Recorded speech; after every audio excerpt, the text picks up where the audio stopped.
When the news broke that Phil Robertson had taken his last breath in May 2025, his family expected heartbreak, but they never expected what came next. Phil had spent a lifetime preaching simplicity, faith, discipline, and devotion to family. And everyone assumed his final instructions would be straightforward. Yet when the family lawyer opened the envelope containing Phil's last written words, the room went silent. They were prepared for grief, but nothing prepared them for the emotional depth of the legacy Phil left in his own hand. The years of laughter, discipline, controversy, and devotion were captured not just in legal documents, but in letters filled with confession, encouragement, and blessing. Phil's final goodbye was not a summation of his fortune, but a reflection of his soul.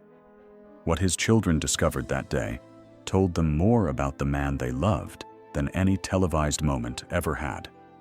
The final days of a stalwart. In the months leading up to his passing, Phil Robertson's health declined in ways that caught his family off guard. The man who taught his children to hunt through storms, preach with unwavering conviction, and live by a self-standing code of faith was beginning to slip away. When the family announced in December 2024 that Phil had been diagnosed with early-stage Alzheimer's disease, many fans assumed it meant a long, gradual decline. What the Robertsons experienced inside their home was far more devastating. At first, the changes were subtle: misplaced objects, repeated questions, long pauses mid-conversation. But forgetfulness soon grew into confusion and disorientation. Phil sometimes struggled to recall even the simplest details and would begin stories only to lose his train of thought. Even a man as firm and unshakable as Phil was now confronting a battle he could not win, a reality that tested everyone who knew him. Facing the unthinkable. By April 2025, the family could no longer shield the truth from the public. On the Unashamed podcast, Jace Robertson spoke openly, his voice a mixture of love and heartbreak. "He's not good," he said plainly. "We're making him comfortable." Those few words told the nation what the family had been quietly enduring. Phil Robertson, patriarch, leader, and embodiment of rugged faith and conviction, was fading. His body weakened, and tasks that once required no effort now demanded help. His voice, once strong and clear, softened, and long conversations exhausted him. Alzheimer's did not simply affect his mind, it crept into every aspect of his daily life. Yet even in decline, Phil remained calm and unwavering in his faith. Death, to him, was not an ending, but a transition. Countless times he told his children, "Don't cry when I die. Dance, sing, but don't cry."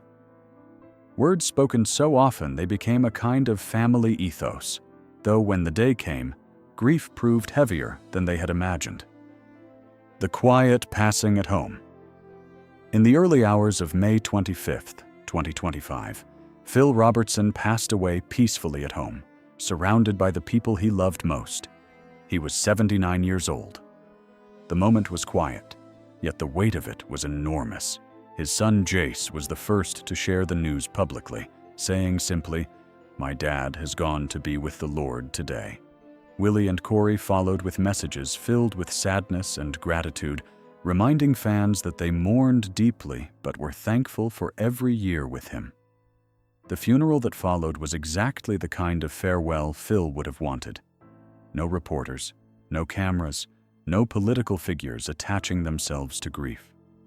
Just family, close friends, and the kind of sacred silence that comes from decades of shared life. They prayed, they shared memories, and they tried to honor Phil's request not to cry, but the love they carried was too deep, and the loss too raw to hold back tears. The envelope that changed everything. But it wasn't the funeral that finally broke the family. It was what came next. The very next day, they gathered in a lawyer's office in West Monroe to hear Phil's final instructions. Present were Miss Kay, his wife of more than 50 years, sons Alan, Jace, Willie, and Jep, and Phyllis, the daughter Phil discovered later in life, but embraced completely. What they expected was a simple division of assets. What they received was far more personal and overwhelming. Phil had left handwritten letters for each of them. No typed pages, no prepared statements, just his own handwriting, uneven and shaky from illness, yet unmistakably his. These letters weren't just legal directives. They were confessions, apologies, blessings, and guidance for the future. Phil explained why each person received what they did, how he hoped they would use it, and how each of them should carry forward his legacy. More than money, a story told. The Robertson family estate was valued between $10 million and $15 million, built from decades of work. Duck Commander, Duck Dynasty, books, licensing deals, conservative media, and speaking tours. But the true meaning behind Phil's distribution was not financial. Miss Kay received full ownership of the family home, the place they had built together from the earliest days of struggle. Alan, the former pastor, received Phil's lifetime collection of religious writings. Jace and Jep inherited proportional shares of Duck Commander, with specific responsibilities to guard its tradition. Phyllis received land and a heartfelt apology for the years she had lived without knowing her father. Willie, who had helped bring Duck Commander into mainstream success, received controlling interest in the family business, along with a message: protect the faith, protect the legacy. When the last envelope was opened, tears fell, not because of what they gained, but because they finally grasped what they had truly lost: a life forged in the swamps. To understand why Phil Robertson's final words were so powerful, the family looked back at where everything began. Long before television cameras and merchandise, Phil was a boy from Louisiana whose family survived on what they could catch. Hunting wasn't a hobby, it was survival. That early hardship shaped the man he became. Tough, self-reliant, skeptical of anything that pulled him from the land, and rooted in a faith that never wavered. Phil's athletic gifts earned him a football scholarship at Louisiana Tech, where he was starting quarterback in 1966 and 1967. His backup was Terry Bradshaw, who would go on to NFL fame. Yet Phil walked away from football because it interfered with duck season, an admission that sounded humorous but revealed his values. From duck calls to cultural phenomenon. In 1972, Phil turned that freedom into a business. Duck Commander began as a humble operation, with him hand-carving duck calls and shipping them from home. Miss Kay, pregnant at 17 and devoted to the family, stood beside him through each hardship. For years, they lived with barely enough, relying on faith and whatever the bayou provided. The business grew slowly, then steadily, and ultimately exploded when Willie returned from college with a vision to modernize operations. The empire that formed, ultimately making Phil a multimillionaire, was rooted in poverty, sacrifice, and unity. That is why his letters carried such emotional weight. What they were receiving was not just money, but chapters of a shared story written across generations and reminders of who they were and where they came from. Faith, fame, and unflinching convictions.